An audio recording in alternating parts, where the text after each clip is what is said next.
Essa questão ela diz o seguinte: quando o ônibus se desloca por uma pista de deslocamento ΔS 600 metros e com a aceleração A de 2 metros por segundo ao quadrado, determine usando a equação de Torricelli qual a velocidade final desse ônibus, né? Ou seja, ele quer saber a velocidade final. A equação de Torricelli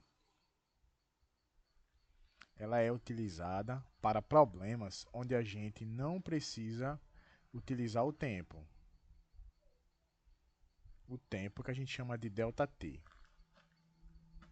E a equação de Torricelli é da seguinte forma: a velocidade final ao quadrado é a velocidade inicial ao quadrado mais 2 vezes a aceleração vezes o deslocamento, né? Ou espaço percorrido.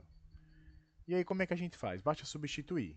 A gente sabe que ele diz que se desloca por uma pista, mas ele não diz qual é o princípio. Então vamos supor que esse ônibus ele se deslocou do princípio saindo do zero. Então a gente vai ter a velocidade final é igual a 2 vezes a aceleração vezes o espaço. Basta substituir. A aceleração é 2, então vai ser 2 vezes o A aqui, ó. A, aceleração, 2 vezes 2, vezes o ΔS, que é 600. Então vou ter aqui, ó, 600. A velocidade final vai ser 2 vezes 2 é 4. 4 vezes 6 dá 24. Então a gente tem 2.400. A gente tem aqui ó, um expoente 2. Expoente 2. Esse expoente ele faz com que a equação vire mais ou menos uma raiz quadrada. Né? No nosso caso, é a raiz quadrada de 2.400. Essa raiz ela é aproximadamente 48. Eu vou botar o símbolo. Ó. Esse símbolo aqui, na física, significa uma aproximação. Então, esse símbolo significa aproximadamente. Esse valor é aproximadamente 48,98 metros por segundo. Na prova, se aparecer uma raiz quadrada que não seja tão simples de encontrar, você pode utilizar um artifício, né, para encontrar a raiz quadrada. Por hora, o resultado vai ser raízes exatas, mas precisa saber calcular as raízes quadradas. Essa é a equação de Torricelli. A gente vai agora para o sorvetão, né? Um móvel se desloca por uma pista com a velocidade variável. Então, como a gente sabe, né? Se a velocidade é variável, esse é um movimento retilíneo uniformemente variado. É um movimento variado. A aceleração está presente, imprimindo a aceleração de 4 metros por segundo. Então, a aceleração é 4 metros por segundo ao quadrado. No intervalo de tempo, t, de 2 segundos, e saindo inicialmente do espaço S0 de 20. Não está ali, mas é metro, tá? Determina o destino final desse imóvel. Bom, para determinar o destino final, basta usar a função horária do espaço ou da posição para movimentos retilíneos uniformemente variados, que seria basicamente a equação S, que é o deslocamento final, é o espaço, né? Deslocamento não, espaço final é igual ao espaço inicial, mais velocidade inicial vezes o tempo, mais aceleração vezes o tempo ao quadrado sobre 2. Muita atenção, porque se o movimento for uma desaceleração, uma frenagem, esse símbolo aqui será negativo. Porém, aí a questão não fala nada sobre isso. Então ele permanece positivo. Espaço é igual ao espaço inicial, que ele diz que é 20 metros, então a gente já vai substituir. Ele não diz de onde ele saiu, então a gente vai supor que ele saiu do zero, ou seja, essa velocidade inicial aqui é zero. E a gente ficou somente com AT quadrado sobre 2. O A, ele vale 4, a aceleração vale 4. Então vai ser 4 vezes o T, que é 2, ao quadrado sobre 2. S vai ser 20 mais 4 elevado ao 2 elevado ao quadrado é 4. Então a gente vai ficar com 4 vezes 4 dividido por 2. Aí a gente ficamos com 20. 4 vezes 4 é 16 dividido por 2. Dando seguimento, ó, 16 dividido por 2 é 8. Então, ficamos com 20 mais 8, 28 metros foi o destino final desse móvel, certo? E aí nós utilizamos a famosa equação horária do espaço, que a gente chama comumente de sorvetão, né? Sorvetão. A gente tem um sorvete, que é a função horária do espaço no movimento uniforme, que é o que não tem aceleração, ó. É quando a gente corta esse termo aqui. E para um movimento que é provido de aceleração, a gente tem um sorvetão, certo? Aí tem uma questão sobre queda livre,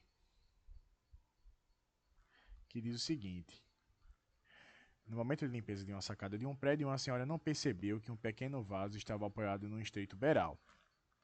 Ao se virar, acabou esbarrando no pequeno vaso, que iniciou seu movimento de queda de uma altura de 45 metros.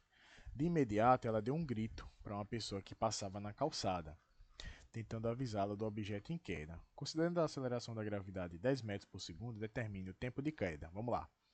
A altura H, a gente está chamando a altura de H, é 45 metros. E a gravidade, um problema de queda sempre vai ser, a gente vai considerar 10 metros por segundo ao quadrado. E ele quer saber o tempo de queda. Basicamente, a gente pode utilizar as equações que descrevem esses fenômenos. No caso, para o nosso caso, a gente vai considerar a função horária da velocidade, né? Só que aí a gente vai precisar considerar as medidas que a gente tem. No caso, a gente tem a função horária da velocidade, ó, velocidade final, a velocidade inicial, mais a aceleração vezes o tempo, né? Só que aí a questão está pedindo o tempo de queda e a gente não tem. Então, qual é a fórmula que a gente utiliza para calcular esse tempo? Na queda livre, o tempo de queda ele pode ser encontrado usando essa equação. Só que aí a gente vai modificar ela. Como é que a gente vai escrever? Como a gente está numa queda livre, o A vai ter que ser exatamente a gravidade, aceleração da gravidade, certo? Então a gente vai substituir V é igual a V0 mais G vezes T, para a gente encontrar a velocidade. Depois da velocidade a gente acha o tempo. Então V0 aqui, ó, a gente pode simplesmente desconsiderar, porque está partindo do zero, certo? E aí nós vamos ter G vezes T. Velocidade é G, né? Que é 10. E o tempo a gente não tem, né? Aí o que é que acontece? Temos uma problemática aqui que é a questão do tempo. A gente não consegue encontrar a velocidade. O que é que a gente pode fazer? Podemos encontrar esse tempo usando a equação da queda livre, que é basicamente a generalização dessa equação aqui do sorvetão, que é o seguinte: ΔH, que é a altura, é igual a gt² sobre 2. Né? O ΔH é a altura de 45, então a gente vai substituir. A gravidade 10 e o tempo t² que a gente não sabe, sobre 2. Multiplicamos aqui, ó, 10t², só é repetir, 2 vezes 45 dá 90. t² é igual a 90 dividido por 10. A gente pode cortar os zeros aqui.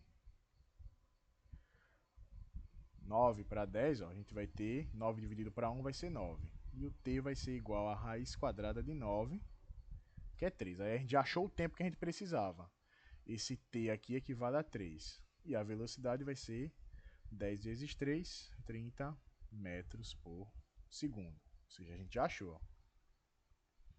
T, 3 segundos de queda. E o V, 30 metros por segundo.